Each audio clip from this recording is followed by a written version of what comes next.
गीता में योगेश्वर कृष्ण द्वारा बताए गए श्लोकों में से एक श्लोक पर गुस्से पर काबू रखना बताया है। इसका आशय है कि कोई भी व्यक्ति जब क्रोध करता है तो भ्रम पैदा होता है, यानी कि सही और गलत का भेद मिट जाता है, बस क्रोध ही शेष रहता है। इससे बुद्धि नष्ट हो जाती है। इसके बाद किसी भी सही बात का तर्क व्यर्थ प्रतीत होता है और तब व्यक्ति पतन की ओर बढ़ता है। वर्तमान समय में यदि इसकी प्रासंगिकता की बात करें तो किसी भी कार्य को करते समय यदि क्रोध आए तो वो कार्य प्रभावित होता है। कई बार तो यहाँ तक देखा गया है कि लोग क्रोध में आकर अपनी नौकरी, रिश्ते या फिर जिंदगी तक को दांव पर लगा देते हैं। वो अपने क्रोध के दुष्परिणामों के बारे में कभी भी विचार नहीं करते। इसलिए ज़रूरी है कि जब क्रोध आए तो कुछ क्षण रुककर उससे होने वाले परिणामों के बारे में विचार किया जाए, इसके बाद ही कोई निर्णय लिया जाए। श्री कृष्ण कहते हैं कि व्यक्ति को ज्ञान और कर्म दोनों को ही एक समान रूप में देखना चाहिए, यानी कि एक ही नज़रिया रखना चाहिए। वर्तमान समय में यदि इसकी प्रासंगिकता को देखें तो कई बार ऐसा देखने और सुनने में आता है कि व्यक्ति बातें तो बड़ी बड़ी कर्म प्रधान करता है, लेकिन जब खुद वो उस स्थिति में होता है तो वो उन्हें भूलकर जो खुद के लिए सही हो बस वही करता है, फिर चाहे उसके लिए वो अनजाने में ही दूसरों का अहित कर रहा हो। इसीलिए ज्ञान और कर्म दोनों को ही सदैव एक समान नज़रिए से देखना चाहिए। कर्म वही करें जिसकी ज्ञान इजाज़त देता है।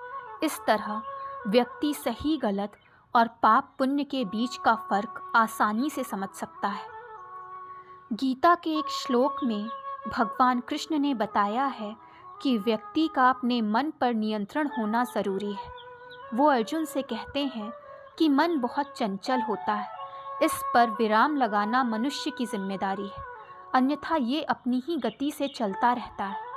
वर्तमान समय में मन पर नियंत्रण रखने से आशय है कि कई बार हमें पता होता है कि जो हम कर रहे हैं या करने जा रहे हैं उससे किसी का अहित हो सकता है, लेकिन फिर भी केवल वर्तमान के कुछ पल के लिए हम ऐसा कर जाते हैं।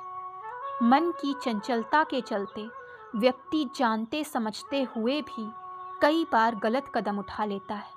इसीलिए ऐसे कर्मों से दूर रहना चाहिए, अन्यथा व्यक्ति का मन ही उसका सबसे बड़ा शत्रु बन जाता है।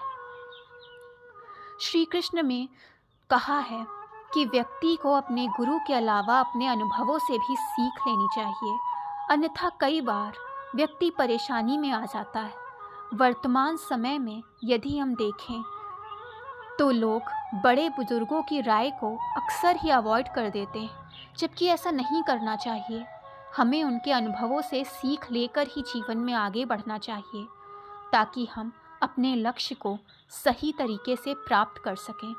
अन्यथा कई बार ऐसा भी होता है कि बार बार असफलता मिलने के बाद व्यक्ति उसी पथ पर उसी प्रक्रिया से गुजरता रहता है, जबकि उसे बीते समय में मिले परिणामों का विश्लेषण करना चाहिए और फिर अनुभवों के आधार पर ही आगे बढ़ना चाहिए।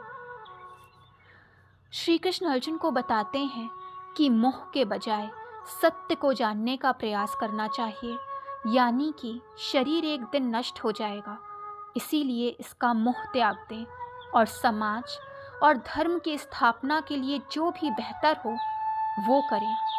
वर्तमान समय में इसकी प्रासंगिकता कुछ इस प्रकार है कि व्यक्ति को ईश्वर और धर्म को जानने का प्रयास करना चाहिए। ऐसा करने से वो कभी भी किसी भी गलत दिशा में नहीं जाएगा, साथ ही वो धर्म और ईश्वर को जानते समझते हुए कार्य करेगा।